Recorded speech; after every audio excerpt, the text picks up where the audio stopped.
Welcome, folks. It is Friday, September the 12th. This is Hurricane Hub Live. I'm Chief Meteorologist Tim Pandajis. And tonight on HHL, odds have ticked slightly higher for some development out in the Atlantic Basin. We've got one area of interest way out in the eastern Atlantic that actually just emerged off the coast of Africa. Don't get your hopes up. This is not likely going to develop into a major system that will impact land, which is some good news. The early indications on modeling does recurve it out to sea. Of course, we'll still watch it. In the eastern Pacific, though, we now have Mario, tropical storm, but its intensity forecast is actually decreased. And this could be the first signal of the basin overall beginning to quiet down. And typically when we see the eastern Pacific lull in activity, the Atlantic starts to get a little bit more active. So we'll see if that plays out this go around. Of course, we're just 2 days past the peak of the season that occurred on September the 10th. Overall, the entire month of September typically is more busier out of the 6-month season than every other month. But even October, the first half, does bring a considerable amount of activity when we look back at past seasons. It's no secret that 2025 so far, the Atlantic Basin has been rather quiet. 6 named storms, 1 hurricane, 5 tropical storms, and mostly the theme has been recurvers out to sea, recurving storms out to sea, which is good, especially for Aaron. That was a Category 5 at one point, did not make landfall. We did have Barry that made landfall and Chantel, but those were both lower grade tropical storms. Of course, they did bring plenty of rain and still some impacts, but at least they weren't major hurricanes. Out in the Atlantic Basin now, not a whole lot going on. We've got one cluster of convection here, tropical storms, or tropical convection, I should say, that's just to the east of the Leeward Islands. This has shown some indications of beginning to try to organize, but overall conditions are quite hostile there, so unlikely to see any development out of that one. However, this tropical wave here, again, just emerging off the coast of Africa over the last 24 hours, odds have ticked slightly higher for the long term. Within the next 7 days, up to around 40% chance now. And you see this development swath here. Notice it does take a west to northwest, and models, which we'll look at in a second, do look to, if it does develop at all, recurve it out to sea well to the east of Bermuda. So here's a closer look on satellite imagery. Again, very disorganized, very broad tropical wave right now, open wave that's pretty much about to move over the Cabo Verde Islands and just south of there. So it's going to take a while, if this does develop at all, into the next named storm, which would be Gabrielle. Again, global models here have not been showing much in the way of this developing at all. In fact, we go out to the middle of next week, and we still have a very weak area of low pressure as it approaches the Leeward Islands there. But notice as we go out in time, it actually kind of dissipates it and then recurves it out to sea, and there could be a wave right behind that that tries to develop, and one right behind that as well. Of course, this is 10 days out from now. A whole lot will change, but this may be a signal, early signal, that the Atlantic may start to get more active as we get towards the end of the second half of the month. Long-range outlook from the Climate Prediction Center, we've been sharing this since the new update came out on Tuesday, does indicate the 17th through 23rd have at least a moderate chance of some development coming out of the main development region. Moderate odds there around 40%. And then out in the western Caribbean, southern Gulf, also low chances of development. And then right through the end of the month, again, highlighting the main development region for possibly something emerging out of it. Out in the eastern Pacific, Kiko is long gone, no longer a threat to the Hawaiian Islands. But here's Mario right now. And you can see this is a very broad tropical storm, and it's likely not going to become a hurricane. That's a decrease in its intensity forecast from yesterday. It was originally forecast to become a Category 1 storm, but looks to max out at a minimum grade tropical storm at 60 miles per hour at its peak by Monday, and again moving away from land. So this will be a non-storm, just creating some big waves. All right, typically when we see the Pacific versus the Atlantic, when the Pacific, eastern Pacific at least, is more active, these tend to bring out more wind shear in the Atlantic Basin because of the exhaust, the outflow from all the tropical development, all the convection from these storms. That wind shear tends to limit development, especially in the Gulf and the Caribbean. And once we get the activity to slow down or even just go away in the eastern Pacific, that wind shear likely would drop and lead to possibly an increase in some activity. Again, the 13th named storm, Mario, out in the eastern Pacific. I mean, we've had 6 named storms in the Atlantic, double that in the eastern Pacific. So we'll see if things continue to be active there and quiet in the Atlantic. So coming up after a quick break, we've got part 4 of our Hurricane Floyd special. And then after that, we're going to talk about some tropical trivia.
Welcome back to Hurricane Hub Live. Today we continue our series looking back at Hurricane Floyd in 1999. The devastating storm caused catastrophic flooding and significant damage across the eastern United States, particularly in North Carolina and right here in Virginia. So much so that our team here at 13 News Now did an hour-long special recapping the destruction. Let's take a look at part 4 of the 1999 special, Fury and Floods, with former anchor Barbara Sierra and former chief meteorologist Jeff Lawson.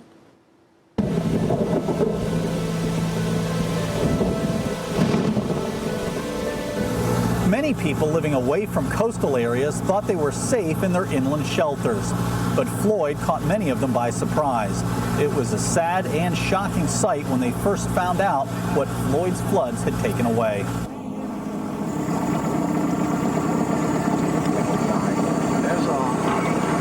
There's Johnny's boat shelter over there. Yeah. With the pontoon boat up underneath of it. That's my father-in-law's home right here.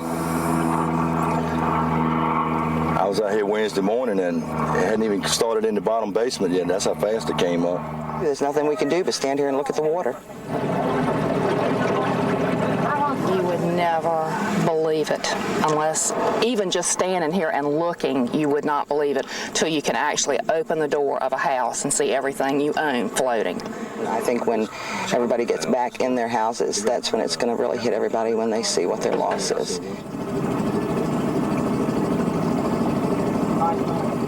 You had to get out from a boat onto the porch railing. The water was about up to here. Everything was floating in the downstairs part. Refrigerator was open, food was floating. It looked like death. My husband and a friend of ours have just been and gotten into the top part of the house and tried to get some of our clothes out. It's unbelievable. Unbelievable. It's hard to believe. These people worked hard for these homes. I don't know what we'll find when the water goes down. I don't know what to even think about when the water goes down.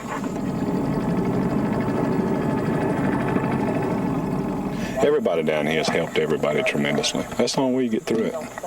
Then when everybody sees what they've got and the loss that they have, I mean, there are people out here that work hard, and the same with us, work all your lives for something and then it's just taken away, but all you can do is just pull up your bootstraps and start over again. There's nothing you can do, but it still doesn't lessen the pain any. Tonight we've been showing you what Floyd's floodwaters left underwater, in the water, and above the water. But there was something else left in the wake of Floyd's fury in the Nottoway River. The actual tops off grave vaults floated to the surface in the small Southampton community of Newsoms. This is the first time I've ever seen anything like this. Caskets come up out of the ground. This is going just a little bit too far.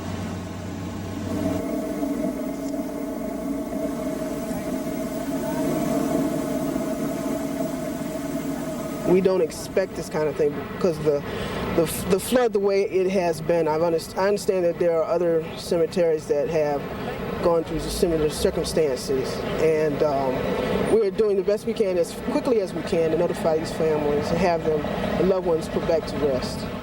It's a shame, but can't fight Mother Nature.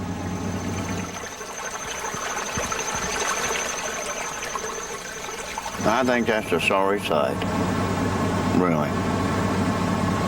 He could have gone someplace else and stayed away from this place here. Let the dead rest. And there you saw it, an ugly act of nature, but it's not just Hurricane Floyd that was to blame for all the destruction. That's right, little brother Dennis threw the first punches. Coming up next, a perspective on what one hurricane had to do with the other. All right, stick around. Tropical Trivia is next.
Welcome back to Hurricane Hub Live. Our tropical trivia question from yesterday was, what's named the storm to make the latest U.S. landfall in the calendar year? Was it Zeta, Nicole, Laura, or Kate? Correct answer is Hurricane Kate.